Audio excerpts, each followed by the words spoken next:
आज हम 1833 के चार्टर एक्ट के बारे में चर्चा करेंगे।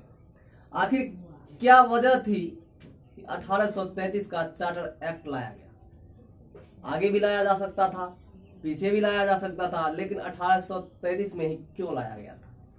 एक एक्ट आप लोग 1813 में पढ़े होंगे।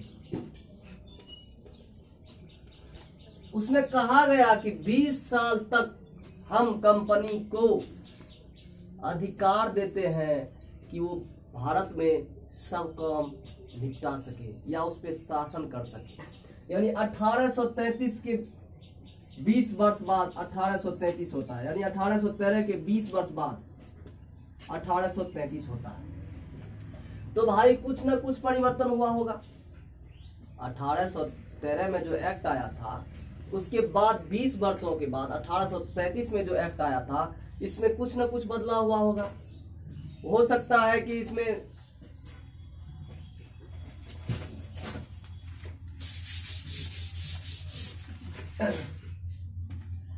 अब देखिए 1833 के चार्टर एक्ट को सेंट हेलिना एक्ट भी कहा जाता है। आप लोग सेंट हेलिना एक्ट से भली भांति परिचित होंगे, यानी सेंट हेलिना द्वीप। हेलिना द्वीप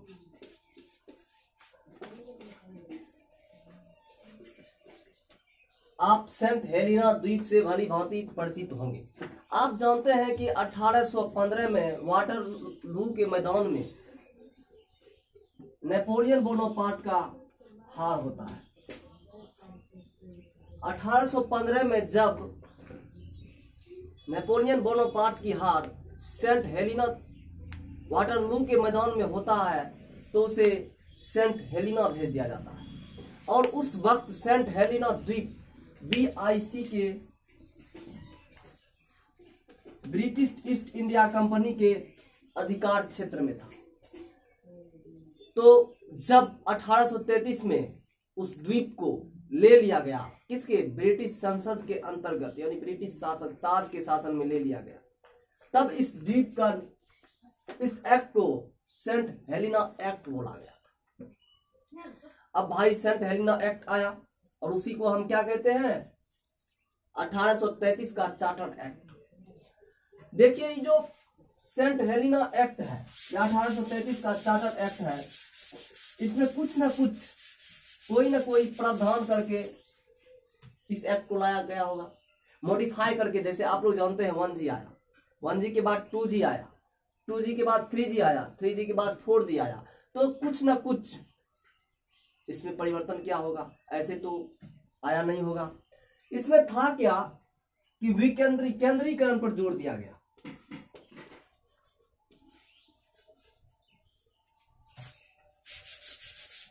इसमें केंद्रीयकरण पर जोर दिया गया।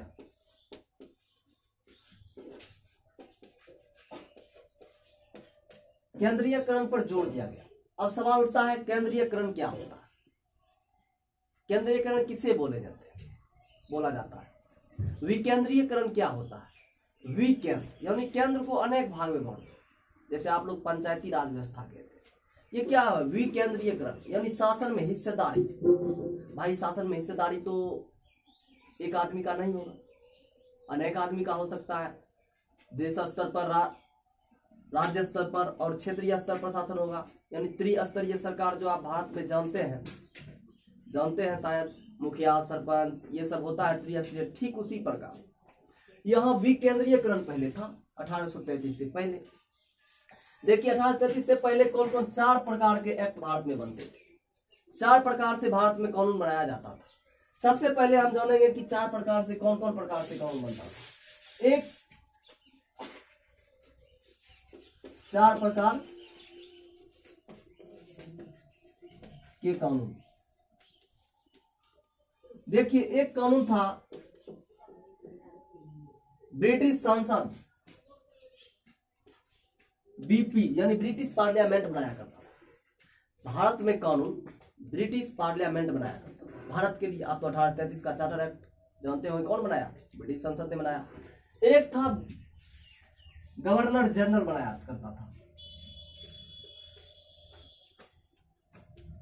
गवर्नर जनरल और उसके परिषद बनाया करता था। आपको पता होनी चाहिए कि 1784 के बाद, यानी 1784 में पिट्स इंडिया एक्ट जो आया था, उसमें गवर्नर जनरल के परिषद में 4 से 3 सदस्य कर दिया गया था और एक गवर्नर जनरल था।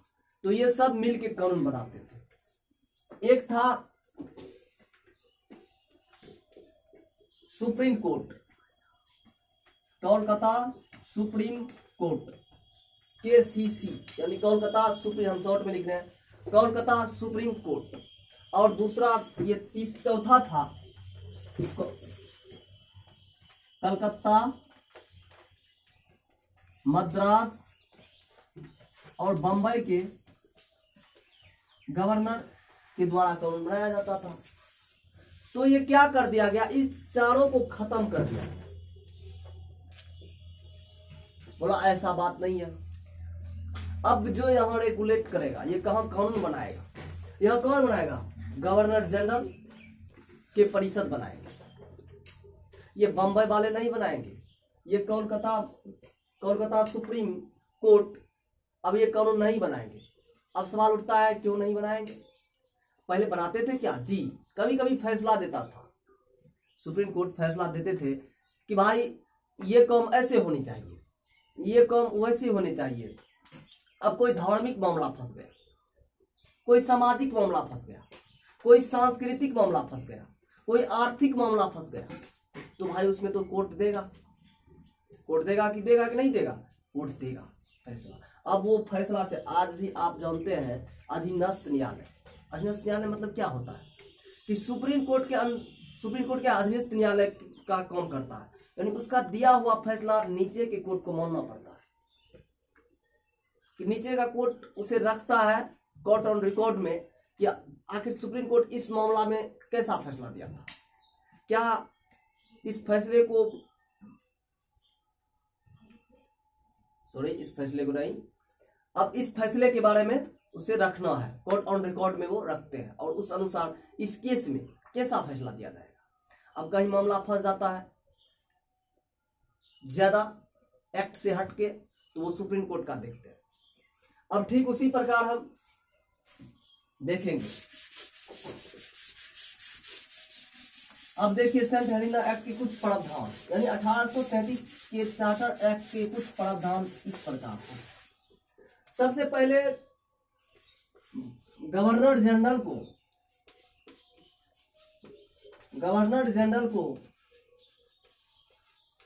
भारत का गवर्नर जनरल बना दिया गया, यानी गवर्नर जनरल भारत का गवर्नर जनरल कहलाएगा, भारत का गवर्नर जनरल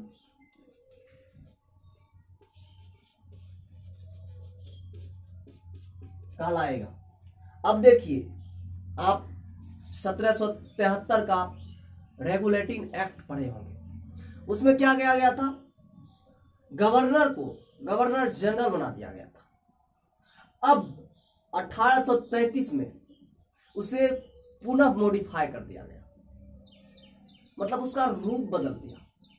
अब उसे नाम बदल के उसे भारत का गवर्नर जनरल कर दिया गया। देखिए नाम बदला है, काम नहीं बदला है। वो जो है पहले वो गवर्नर जनरल थे तो उसके अंतर्गत 3 था, कोलकाता, मद्रास और बंबई। अब भी उसके अंतर्गत वही है, लेकिन बस भारत का गवर्नर जनरल था है। और भारत का पहला governor general Lord William Bentinck साहब थे,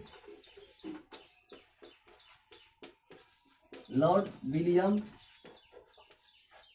बेंटिक। देखिए आप लोग व्हाइट बर्डन थ्योरी पढ़े होंगे।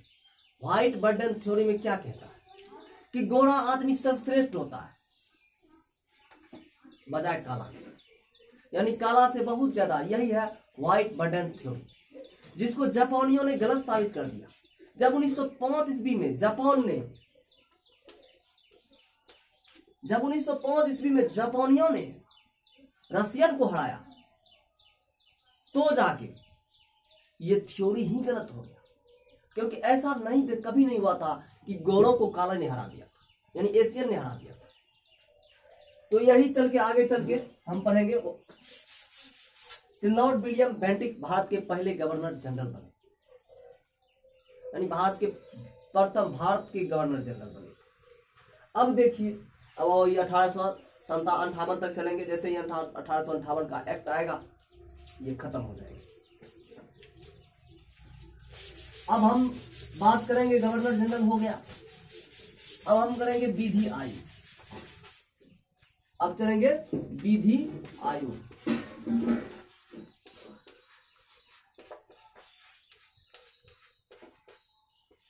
आप जानते हैं कि 1784 में परिषद में 3 सदस्य कर दिया गया था। बात अब 1833 की है। 1833 में यही गवर्नर जनरल में परिषद में 4 सदस्य कर दिया गया। ये 3+1 था।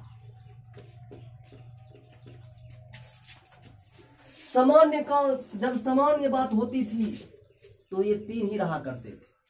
जब सामान्य बातें हुआ करती थी, फलना जैसे ढिमकाना, ये हुआ वो हुआ, तो इसमें 3 होता था। जब कानून की बात हो, कानून बना, भले ही इसका मत का प्रयोग नहीं होता था, जब कानून बनाने की बात हो तब विधि आयोग का भी, इसका भी सिफारिश लिया जाता था।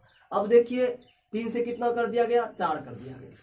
अब विधि आयोग में एक और रिपोर्ट दिया गया। आप जानते हैं कि पहला विधि आयोग लॉर्ड मैकाले थे। लॉर्ड मैकाले साहब,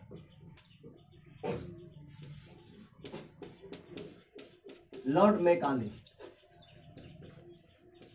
अब देखिए पहला विधि आयोग लॉर्ड मैकाले थे। ये लॉर्ड मैकाले साहब एक रिपोर्ट साबित करते हैं, एक रिपोर्ट देते हैं अपनी। इस रिपोर्ट में वो साबित करते हैं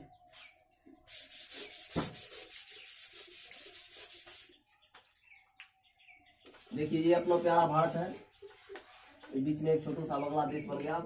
देखिए यहाँ पे है मद्रास, ये सॉरी यहाँ पे है बम्बई, यहाँ पे है मद्रास और यहाँ पे है कोलकाता। बंगाल के जब लॉर्ड मैकाले के द्वारा विधि आयोग की स्थापना किया गया तो इसने एक अपने रिपोर्ट में यह बताया कि बंगाल में झूठ बोलने की सजा, यानी बंगाल में जालसाजी की सजा झूठ बोलने की सजा से 2 गुना। अब देखिए बंगाल में झूठ बोलने की सजा या बंगाल में जालसाजी की सजा झूठ बोलने की सजा से 2 गुनी है, जबकि यही सजा मद्रास में अलग है। मद्रास में जालसाजी की, झूठ बोलने की सजा जालसाजी की सजा से कम है। अब देखिए यहां झूठ बोलेंगे, यहां अगर जालसाजी करेंगे तो बच जाएंगे, लेकिन कलकत्ता में बचेंगे नहीं, बचेंगे। यानी एक देश में ये नियम था कि अलग अलग हुआ, अलग अलग प्रकार के प्रावधान थी सजा के। इसी के चलते आईपीसी इंडियन पेनल कोड की स्थापना होती है, जो आगे चल के हम 1861 में पढ़ेंगे। एक धारा है 87। अब हम एक धारा है 87, धारा 87, इसको आप लोग जरूर याद करिएगा, किसी न किसी एग्जाम में जरूर पूछे। धारा 87 में क्या कहता है कि अब धर्म, जाति, लिंग, भेद, स्थान, यानी धर्म, जाति, लिंग आदि के आधार पर किसी को नौकरी से नहीं निकाला जा सकता या नौकरी से वंचित नहीं किया जा सकता। लेकिन हुआ क्या, ये कभी अमल नहीं हो सका, क्योंकि कोर्ट ऑफ डायरेक्टर्स के विरोध के चलते इसे रद्द करना पड़ा। कोर्ट ऑफ डायरेक्टर्स में आप जानते हैं 24 सदस्य हुआ करता था। इसकी सिफारिश पर इसे कभी अमल में नहीं लाया गया। यही प्रावधान था जो बहुत अधिक महत्वपूर्ण था।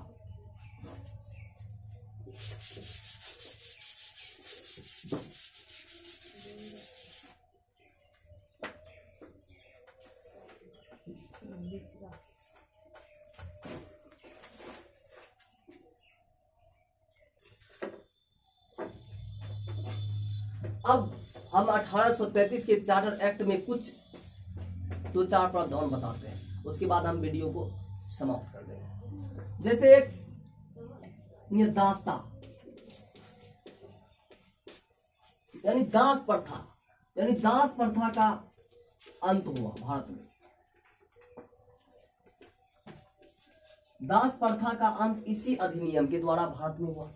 यानी 1833 के चार्टर एक्ट में यह कहा गया कि भारत में अब कोई दास या दास प्रथा नहीं रखेगा, कोई दास नहीं रखेगा। यानी 1833 के चार्टर एक्ट के द्वारा दास प्रथा का अंत हो गया। जबकि एक और प्रावधान इसमें क्या गया,